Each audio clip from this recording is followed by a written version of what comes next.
अलौकिक दुनिया से वेद, पुराण और शास्त्रों के प्रकांड पंडित श्री काशीनाथ मिश्र जी इंसानी रूप में महाप्रभु के इकलौते ऐसे परम भक्त हैं जिनका संपूर्ण जीवन भारतीय संस्कृति और आध्यात्मिकता को एक नई दिशा देने के लिए समर्पित रहा। आज भी इस जगत को इस सत्य से अवगत करा रहे हैं कि ईश्वर सत्य है, आत्मा सत्य है, मोक्ष सत्य है और इसी सत्य के मार्ग को दिखाने वाला धर्म सनातन अनादिकाल से चली आ रही एक ऐसी अविरल परंपरा है जिसका अनुसरण करके ही आने वाले संकट से स्वयं को बचाया जा सकता है।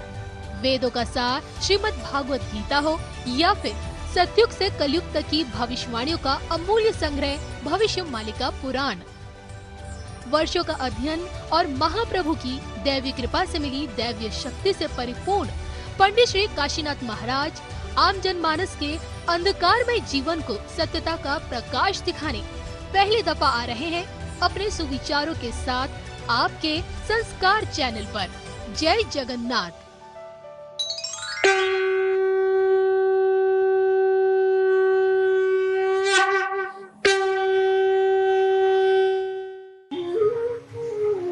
तो भक्त कैसे बनेंगे? तो हम श्रीमद् भागवत जी के चतुर्थ स्कंद अष्टम अध्याय को चलेंगे।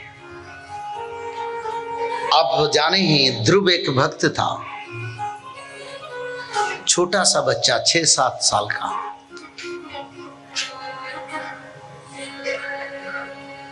उत्तानपाद उनका पिता थे, माता सुनीति थे, पर उनका विमाता भी थे जिनका नाम सुरुचि था। उनका एक भाई थे जिसका नाम उत्तम था। पर जो भगवान का भक्त है ना, और कभी भगवान को छोड़ता नहीं, और बुद्ध भी पहले से भगवान का, कई युग से भगवान का परम भक्त थे।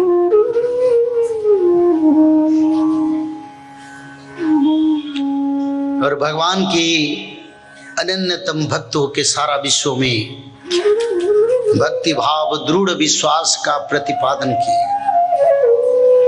ऐसा समय था जिस दिन ध्रुव ने अपने पिता की राजसभा में जाके पहुंच गए, तब पिता को प्रेम भाव आनंद भाव से पिताश्री पिताश्री पिताश्री बोल के जाके पिता की गोद में बैठ गए। बाल्य सुलभ स्नेह ममता सभी बच्चों को जरूरी है, पर नियति का विधान कुछ अलग है। भगवान का कृपा जिसके ऊपर पहले थोड़ा दुख आता है पर बाद में अनंत सुख मिलता है। हमने शास्त्रों में देखे भक्तों को पहले दुख आता है पर उसका बाद अनंत सुख मिलता है। फिर ध्रुव ने जब बैठ गया तो भी माता ने विरोध किया, बोले मेरे पुत्र के सिवा दूसरे को किसी को बैठने के अधिकार नहीं, वो तो दासी है, मैं मुख्य रानी हूं, तो मेरे पुत्र के सिवा आपकी गोद में किसी का स्थान नहीं है। क्योंकि जोबनं धन संपत्ति प्रभुत्व अविवेकिता, जो उत्तानपाद के पास था उनका जोबन उम्र कामना वासना और जो क्षमता राज का अविवेक बन गए, अज्ञानी बन गए और विमाता की बातों से ध्रुव को गोद से नीचे रख दिया और उत्तम को लाके फिर गोद में बैठा। देखो छोटे छोटे बच्चे हैं ना, इस समय उनका पास भक्ति भाव प्रेम बहुत पवित्र है, और ध्रुव भी ऐसे प्रेम भाव बहुत था उनके पिता के प्रति, तो उसमें वंचित हुआ, मन में दुखी आया। तो छोटे बच्चे को कोई दुख आता है ना तो जाके पिता को नहीं बोलता है, माता को बोलते। तो अपने माता सुनीति को बोले, माँ मेरे को बहुत दुख लग रहा है, मैं रो रहा हूं। तो मेरे के लिए ऐसे अन्याय क्या है? मैं क्या उत्तानपाद के संतान नहीं हूं? क्या वो मेरे पिता नहीं है? तो माता ने बोले हाँ, वो तो तुम्हारा पिता है। तो हुआ क्या? तो ध्रुव ने बोले माता, मैंने पिता की गोद में बैठने के लिए आनंद में जाके बैठ गया, तो माता सुरुचि ने महाराज को मना की, बोले उनका अधिकार नहीं है, वो दासी है, दासी पुत्र है, वो महाराजा का सच में रानी नहीं है। तो उसी कारण राजा ने मेरे को गोद में लाके नीचे रख दिए। तो मेरा दुख का कारण क्या है मां? मैं क्या करूं? तो माता सुनीति तो भगवान का कृष्ण भक्त थे, राम का भक्त थे, भगवान भक्ति में वो लीन थे। तो बोले संसार में सबसे बड़ा भगवान है, विष्णु है, हरि है, हरि नारायण का भज करो। जिस नाम को भज के ब्रह्मलोक में ब्रह्मदेव उनका नाभि कमल से सृष्टि होके धरती का सृजना कर रहे हैं, जिसे को भज के शंकर भगवान मृत्युंजय बन गए, जिसकी पद कमल को अनुसरण करके मनुष्य लोग देवता बन गए। तो वही हरि भगवान की शरण में जाओ, वही तुमको तुम्हारी सम्मान, तुम्हारी इच्छा पूर्ण करेंगे। तो बोले हरि कहाँ मिलेंगे? तो माता ने बोले तुम भजो ना, और भगवान को भजने से भगवान आते हैं। और कई तत्व मार्ग का बताएं। तो ध्रुव ने निश्चित किया मेरे को हरि प्राप्त करना जरूरी है। तो ध्रुव ने मध्यरात ने घर को त्याग किया, जंगल की ओर चलने लगे, हृदय पर हरिनाम संकीर्तन करके नारायण नाम भगवान के हरि नाम को भजन करते करते वो जंगल की ओर चला। रास्ता में कई हिंस्र जंतु, शेर, हाथी, भल्लुक, जिससे कई हिंस्र जंतु आए, पर हरिनाम कीर्तन करके चला, किसी को पराई नहीं समझा और कोई जीव जंतु ने उनका कोई क्षति नहीं किए। तो इतने छोटा जब बच्चे जंगल की ओर चले तो माता महालक्ष्मी भगवान को बोले उसका कुछ करो, ये इतना छोटा उम्र में वन की ओर जा रहा है तपस्या के लिए प्रभु। तो प्रभु की इच्छा से नारद महामुनि ध्रुव के साथ आके मिले और उद्धार का मार्ग बताया। नारद महामुनि गुरु बन गए ध्रुव का, क्योंकि नारायण नाम और भगवान के नाम के सिवा नारद महामुनि और कुछ भी नहीं करते। नारद महामुनि ने गुरु मंत्र ओम नमो भगवते वासुदेवाय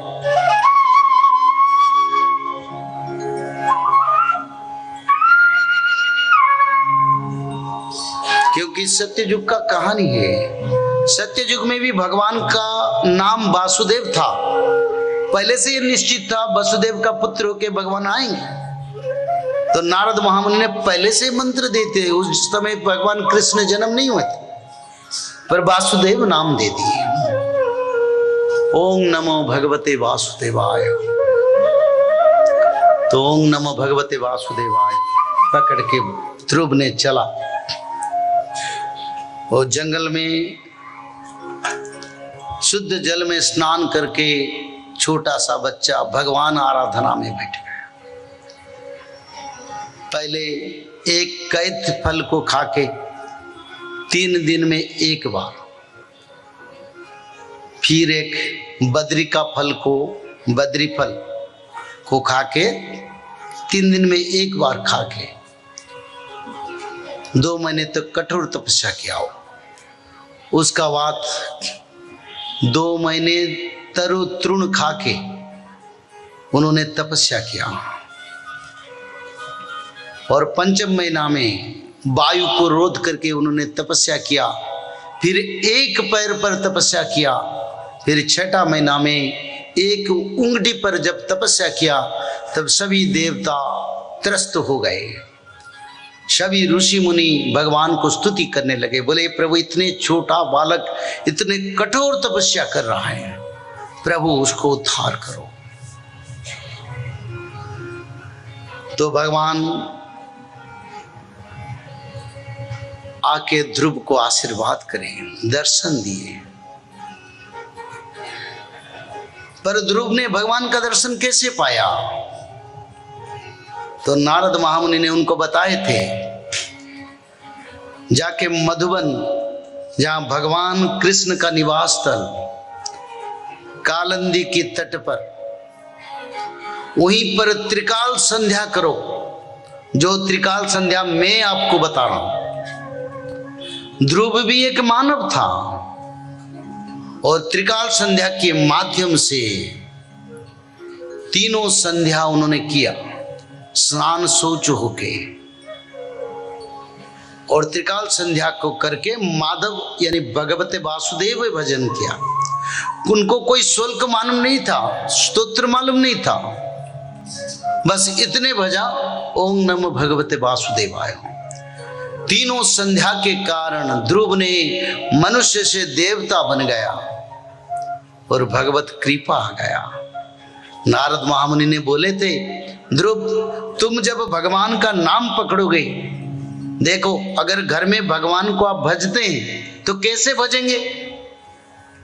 तो पहले आंखें बंद करो, उंगली ऐसे रखो, ऐसे रख सकते हो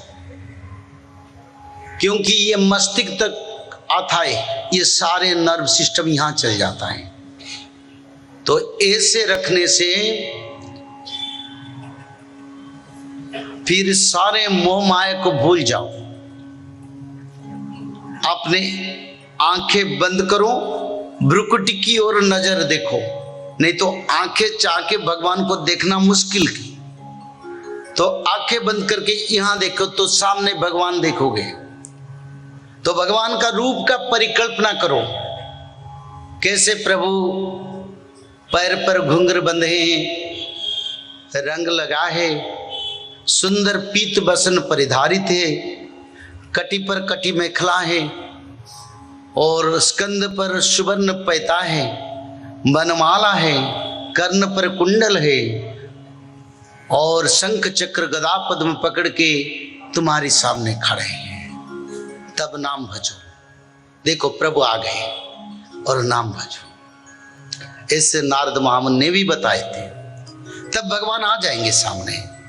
आज नहीं आएंगे तो पहले पाद को देखो, कुछ दिन पाद देखो, क्योंकि सारे रूप इतना जल्दी आना, उतना भक्ति उतना प्रभु का करीब होने से आएगा।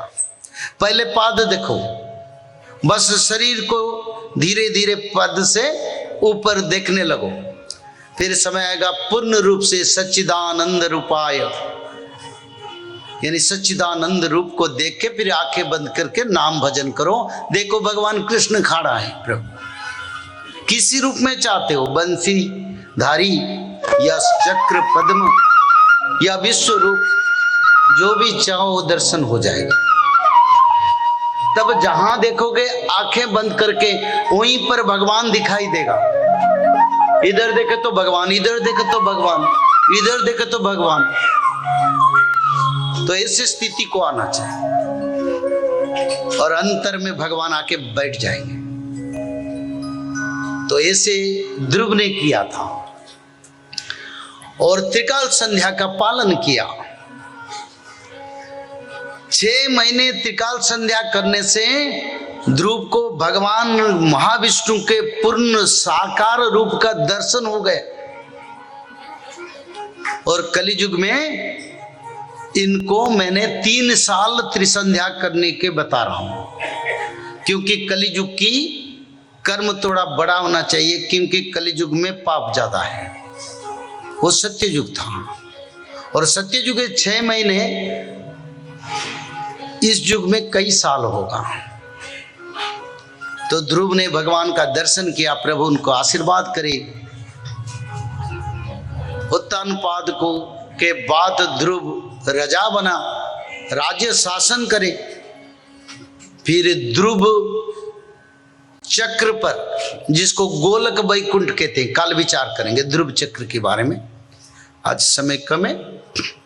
तो ध्रुव चक्र पर जाके ध्रुव ने राज शासन के बाद अपने माता के साथ, माता सुनीति के साथ जाके ध्रुव चक्र पर बैठा। और ध्रुव भी इस समय जन्म हुआ है, क्योंकि भगवान कल की आ रहे हैं, तो ध्रुव भी जन्म हो गया, प्रहलाद भी जन्म हो गया, सब जन्म हो गए। तो इसलिए ध्रुव जैसा भक्त बनो। अरे 6-7 साल का बच्चा, इस समय भोजन को परित्याग मत करो, क्योंकि आप लोग भाव से ऐसा करना नहीं चाहिए। भोजन करो पर त्रिसंध्या करो, क्योंकि त्रिसंध्या के माध्यम में मानव से देवता बन जाओगे और चतुर कालदर्शी भी बन जाओगे। दुनिया की बारे में होने वाला है, क्या होगा नहीं होगा, सब पता चल जाएगा।